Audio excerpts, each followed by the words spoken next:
안녕하세요. 세상을 이기는 무기 성경 말씀 주종환 목사입니다. 창세기 말씀 가지고 함께 은혜를 나누려고 합니다. 창세기 1장을 이렇게 펼쳐보면요.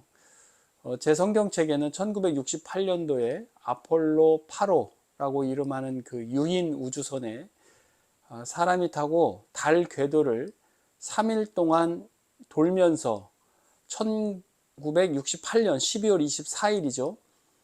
그러니까 성탄 전야에 창세기 1장 1절부터 10절까지 말씀을 그 캡슐 안에서 생중계로 우리 지구에 있는 사람들에게 송출했었던 그 일이 기록되어 있습니다. 참 의미가 깊죠.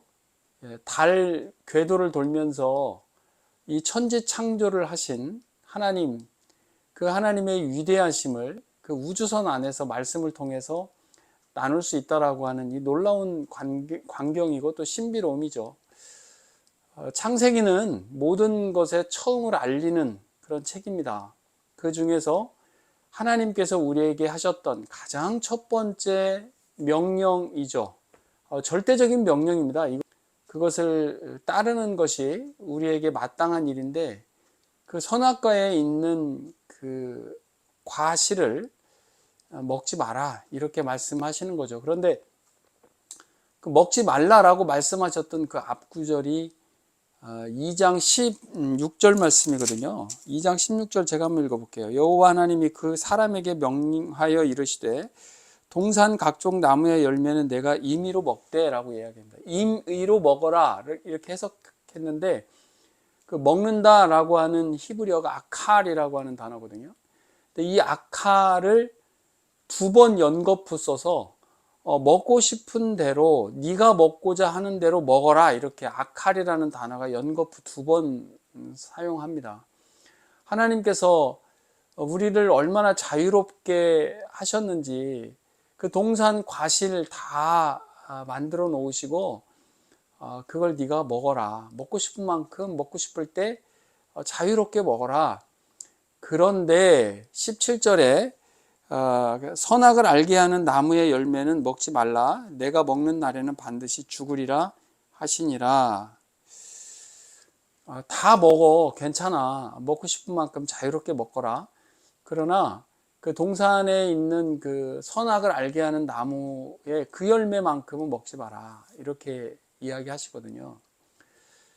뭐 수도 없이 많은 해석을 합니다. 그러나 저는 그 해석을 하기 전에 우선 하나님의 명령이 있고 그 명령을 받는 존재로서의 관계를 먼저 우리는 주목해야 되지 않을까 생각을 해요.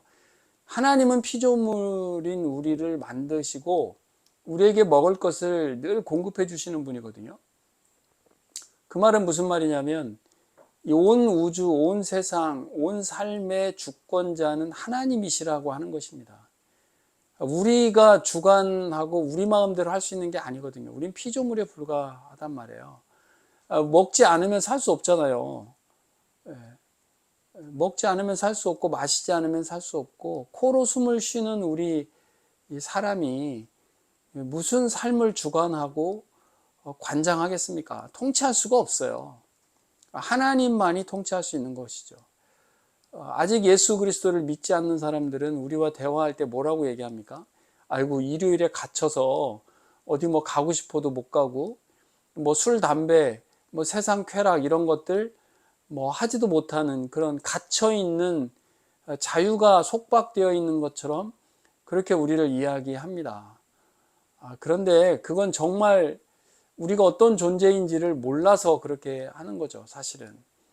그러나 그것이 그 사람들은 마음대로 하고 싶고 또 자기 마음대로 감정이 이끄는 대로 한다고 해서 그게 정말 자유로울까요? 극단적인 예를 하나 들어보면 병원에 가서 어떤 이런 것도 드시면 안 되고 이런 것들은 꼬박꼬박 해야 되고 이런 것들은 꼭 지켜야 되고 하는 것들을 의사에게 듣는다고 전에는 그냥 마음대로 인생 뭐 있어? 뭐 이렇게 하면서 삽니다. 그러나 굳이 그런 극단적인 예를 들지 않는다 하더라도 우리가 태어나서 지금까지 살아가면서 해야 될 일, 해서는 안 될 일, 지켜야 될 것 또 우리가 뭐 여유롭게 할 수 있는 것, 직장에서도 보면 온갖 규정, 규칙 지켜야 될 것들로 쌓여 있거든요, 사실. 그런데도 우리가 마음대로 하면서 산다 이렇게 생각하는데, 유독 성경에서 가르쳐주는 뭐 십계명이라든지 여러 가지 성경이 가르쳐주는 금해야 되는 그런 부분들에만 꽂혀서 마치 그리스도인들은 하고 싶은 것도 제대로 하지 못하는 갇혀있는 사람인 것처럼 그렇게 세상 사람들, 일반 사람들이 보는 경우가 있죠. 그 사람들의 시각을 비판하고자 하는 것은 아닙니다. 그러나 우리가 어떤 존재인지를 조금만 생각해 보면 우리가 어떻게 살아야 하는 것이 진짜 good life, 정말 좋은 삶인지를 우리가 알 수 있는데, 우리는 하나님이 다스리시고 그 다스림을 받는 우리는 피조물이라고 하는 것이죠. 그것이 창세기 모든 것의 시초를 가르쳐주는 창세기 2장에 하나님과 우리와의 분명한 관계를 알려주는 거예요.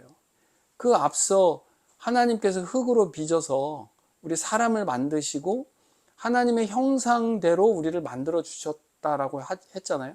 얼마나 감사한 일인가요? 그 형상대로 우리가 만들어진 피조물이기 때문에 우리는 하나님과의 올바른 관계를 통해서만이 우리의 삶이 good life, 정말 좋은 그 삶을 우리가 살 수 있는 거죠. 그럼에도 사람들은 행복은 뭐 행복이나 good life나 다 비슷한 말이지만 그 행복이라고 하는 것을 처음 그 단어를 사용했던 아리스토텔레스라고 하는 사람이 사용했던 그 근본적인 행복의 의미는 good life, 지금 우리가 일반적으로 얘기하는 온 세상에 있는 사람들, 우리가 다 같이 어우러져서 자신을 절제하고 정말 지고한 덕을 세워가는 그런 좋은 삶이라고 하는 것이 진정한 그 행복의 의미로 갔는데, 요즘은 뭐 소확행이라든지 아니면 자기중심의 행복으로 이제 다 가버렸단 말이죠. 그래서 마치 행복이라고 하는 개념적 정의는 자기가 만족하고 자기 기분이 좋아지는 그 상태를 행복이다라고 이야기한다면, good life, 우리는 좋은 삶을 살아가는데 더 우리는 마음에 집중을 해야 된다. 그 좋은 삶이라고 하는 것을 만들어가는 가장 첫 번째의 중요한 단초는 하나님과 우리와의 올바른 관계다. 그것이 하나님께서 우리에게 최초로 우리를 생각하셔서 우리를 위해서 주셨던 그 선악과의 과실은 절대 먹으면 안 돼. 그러나 모든 것은 다 먹어라. 이렇게 말씀하셨잖아요. 자유롭게 우리의 삶을 허락해 주셨던 것이고, 너희가 피조물임을 분명히 아는 것이 진정한 자유함이고 진정한 행복한, 진정한 그 굿 라이프의 삶을 사는 것이니까 그것을 꼭 그 선악과를 보면서 꼭 우리가 기억하고 알아가도록 해라. 그렇게 주신 거거든요.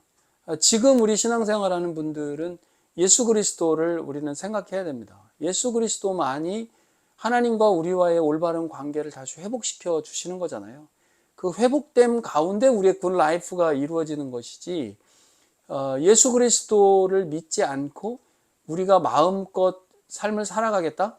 그 끝은 뭘까요? 그 결과는 어떻게 될까요? 우리가 정말 조금만 생각해 본다면 우리의 삶이 진정으로 의미와 목적함이 있고, 이 삶을 사랑하고 이웃에 있는 사람들, 우리와 함께하는 사람들을 사랑할 수 있는 그 근원적인 관계의 단초는 바로 예수 그리스도입니다. 우리 주변에 있는 사람들에게 그 좋은 삶을 소개해야 하는 게 맞죠. 예수 그리스도 같이 믿자. 예수 믿고 진짜 행복한 삶이 뭔지, 진짜 굿 라이프가 무엇인지, 우리에게 의미 있는 삶이 무엇인지, 진짜 사랑이 뭔지 그것을 좀 같이 알아가고 그 같이 삶을 살아가자. 그렇게 이야기하는 것이 사실은 맞는 거죠. 사랑, 다른 사람의 성장을 돕고 또 다른 사람이 가지고 있는 그 어려움, 고통, 불편함을 좀 줄여줄 수 있도록 우리의 삶을 거기에 함께 하는 것, 스카펙이라고 하는 사람이 했던 그 사랑에 대한 정의, 일전에도 한번 말씀드린 바 있는데요. 그렇습니다. 지금은 우리가 선악과라는 열매가 없죠. 그것은 바로 예수 그리스도께서 우리에게 주신 교훈이고 가르침입니다. 성경이 우리에게 주는 그 가르침이죠.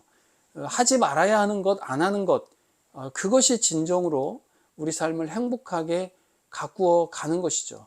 우리가 아무렇지도 않게 생각하고 성경이 가르쳐주는 그 교훈들을 우리가 그냥 무시하면서 내가 주인이 되고 내가 이 삶을 마치 다스릴 수 있는 것처럼 그렇게 삶을 살아간다면 그 하나님과 우리와의 관계가 깨어지기 때문에 그 깨어진 관계 속에서 굿라이프는 존재하지 않는다.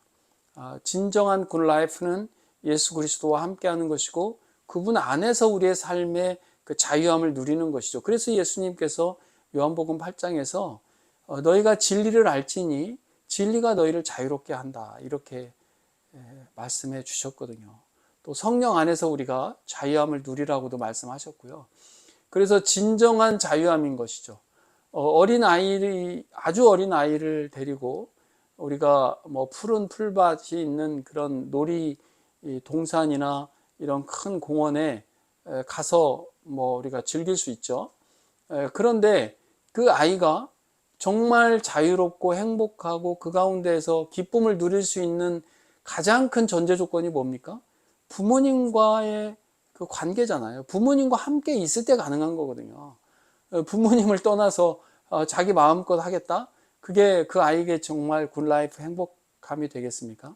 아주 단순한 예를 통해서도 우리는 충분히 이 영적인 교훈을 알 수가 있는 것이죠. 창세기에 있는 우리에게 주신 처음 주신 이 절대 명령은 우리에게 정말 사랑해서 어린아이에게 엄마 손은 잡고 있어야 돼, 엄마와 함께 있어야 돼 라고 할 때 그 아이에게 정말 안정감이 있고 평안함이 있다라고 하는 것을 아는 부모가 그렇게 사랑의 마음으로 주신 것처럼 이 말씀도 하나님께서 우리에게 사랑으로 주신 말씀이다라고 하는 것 우리가 좀 마음으로 받으면서 다시금 하나님과 우리의 관계 속에서 정말 우리에게 주신 그 자유와 평안함을 누리는 저와 여러분 다 되시면 좋겠습니다. 세상을 이기는 무기 성경 말씀 감사합니다.